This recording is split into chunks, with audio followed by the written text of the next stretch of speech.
Pemirsa, Anda kembali di Kabar Dunia. Wawancara bersama Duta Besar Rusia untuk Indonesia pada episode sebelumnya telah kami hadirkan terkait dengan kerjasama tenaga nuklir Indonesia. Dan kali ini wawancara lanjutan Gina Vita kepada Duta Besar Rusia Sergei Treklenov juga akan kami hadirkan untuk Anda. Pemirsa, sejak terjalinnya hubungan diplomatik antara Indonesia dan Rusia selama 74 tahun ini dimulai pada tahun 1950, kerjasama antar dua negara, Indonesia dan Rusia, berkembang secara dinamis di berbagai macam sektor, mulai dari sektor pertahanan, pertanian, ekonomi, dan berbagai macam sektor lainnya. Sehingga kerjasama antara Indonesia dan Rusia patut diperhitungkan dan dijaga di era pemerintahan Prabowo Gibran. Dan yang menjadi pertanyaan publik adalah, lalu bagaimana wajah dan gambaran kerjasama antara Indonesia dan Rusia di era pemerintahan Prabowo Gibran? Saya akan langsung ajak Anda pemirsa untuk berbincang langsung bersama dengan Duta Besar Federasi Rusia untuk Republik Indonesia, Sergei Tolchenov. You say that Russian Federation is ready to get the collaboration with Indonesia in developing the nuclear power in Indonesia, right?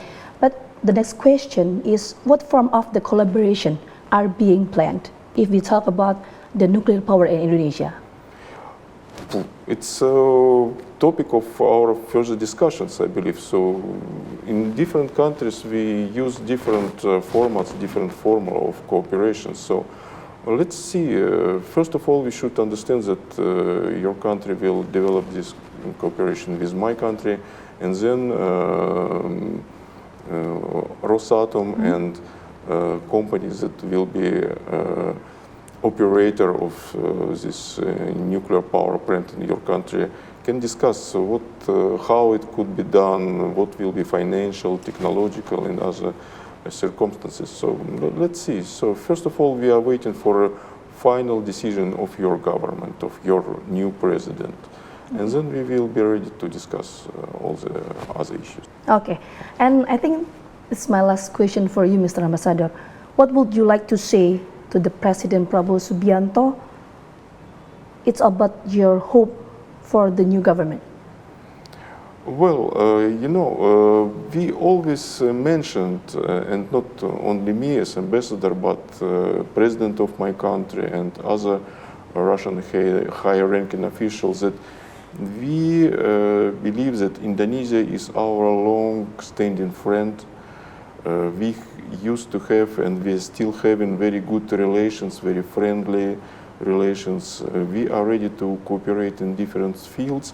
So I hope this process will be continued under the leadership of President Prabowo, and we will be not only friends, but we will be really partners, because we have a very good relations politically, but we have much more to do in practical spheres, like you mentioned already, in trade, yes, investment, economy, education, culture, quite many. Even I also have heard, I can speak Bahasa, but I have heard you mentioned defense cooperation also. So Pak Prabowo, he now still is the Minister of Defense, and I believe that he will pay special attention to development of Indonesian TNI. So we are also ready to be one of the partners who can cooperate to deliver, share our experience, to deliver some military equipment to Indonesia. Just in a couple of weeks, we will have another one group of Russian ships coming to Surabaya for first in the history maritime military exercises. So we are active in quite many fields, and I hope with Pak Prabowo as a president, we will continue this trend, and we will just to do more practical things. Okay, thank you so much, Mr. Ambassador Sergei Tolchenov, for your time. Thank you so much. It's an honor for me to get an interview with you. Dan itu tadi pemirsa wawancara saya bersama dengan Duta Besar Federasi Rusia untuk Republik Indonesia, Sergei Tolchenov. Ada hal yang menarik yang bisa kita highlight, bahwa Rusia siap bekerja sama dengan Indonesia untuk pengembangan nuklir di Indonesia.